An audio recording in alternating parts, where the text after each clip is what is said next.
Tego mkpọ dịrị nyere gọọmenti ngalaba niile n'obodo dị iche iche dị civil society na ndị ọzọ inwesị mmekọrịta ka e wee kwalite amụma ahụike nke prima nke Anambra steeti. Nke anọ bụ nkwekọrịta kwekọrịtara nyere ndị kwuru okwu na a ga na-agwa ndị akụkọ okwu banyere nke ndị AIDS control program chịkọbara ma ndị na-ahụ maka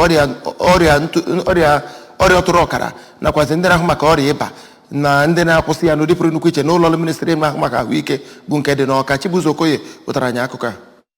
Mgbe ọ na-ekwu okwu n'oge ya bụ mmemme ka onye Anambra State Program Officer Civil Society for Malaria Control, Immunization and Nutrition bụ Maazị Wisdom Jacob mere ka amata na ebumnobi ya bụ otu dịgasị iche iche bụ ịkwalite ụlọọgwụ ndị opekata mpe ahụ nke a kpọrọ primary health, nke o kwuru na ọ bụ ụlọọgwụ ahụ bụ ihe kacha nso.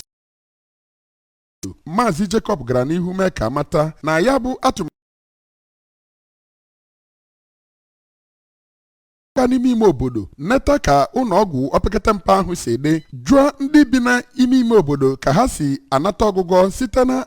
ụlọọgwụ opekata mpe ahụ wee jiri ihe ha mụtara wee tụnyere gọọmenti elu etu ga-esi kwalite ya bụ ụlọọgwụ opekata mpe ya na imekwe ka ndị nọ n'ime ime obodo bụ ndị alụrụ ya bụ ụlọọgwụ primary health bụrụ ndị na-elekọta ya anya nke ọma. Onye Anambra State Coordinator of Civil Societies for Malaria Control, Immunization and Nutrition, Oriakụ Chioma Okeke, onye ọ bụ Maazị John Ibekwe nọchiri anya, mere ka mata na ha na-ejiri ihe niile ha chọpụtara mgbe ha gara n'ime ime obodo wee mee ka gọọmenti nakwa ndị obodo jikọọ ọnụ nyụọ nwa mmiri ka ọ bụ ụfụfụ iji kwalite ọnọdụ ahụike nke ndị ime obodo site n'ime ka ụlọọgwụ bụrụ ejiamaatụ dịkwa nso bụkwara nke ndị nọ n'ime ime obodo ga na-eje na-anata na-enweghị ihe mgbagwoju anya ọbụla. Onye Technical Specialist Resilience Sustainable System for Health, Oriakụ Chizoba Mbanefo, bụ onye nọchitere anya onye State Coordinator Resilient Sustainable System for Health, rịọziri ndị bi na steeti a ka ha na-anabata ndị otu ahụ mgbe ọbụla ha batara n'obodo ha iji hụ na enwelitere ọnọdụ ahụike steeti a n'ogodi enu. N'okwu ha dịgasị iche iche ka onye Anambra State Coordinator Tuberculosis Network, Oriakụ Ifeinwe Unachukwu, ya na onye State Coordinator Network of People Living with HIV/AIDS, Oriakụ Gladys Ezembu, rịọziri ndị Anambra ka ha jikọọ aka ọnụ wee na-akwalite ọnọdụ ụlọọgwụ opekata mpe ahụ nke dị n'ime ime obodo wee rịọkwa ndị ọrụ nta akụkọ ka ha nye aka mee ka ndị nọ na steeti a mara maka otu ahụ dịgasị iche iche ma na-enyekwa ha nkwado oge ọbụla. Ya bụ ọlụ bụ nke malitegoro nri na okpuru ọchịchị Anambra East, Awka South, Agwata, Dunukọfịa tinyekwere Nnewi South. Site n'Awka, aha m bụ Chibuzo Okoye maka akụkọ ụwa ABS.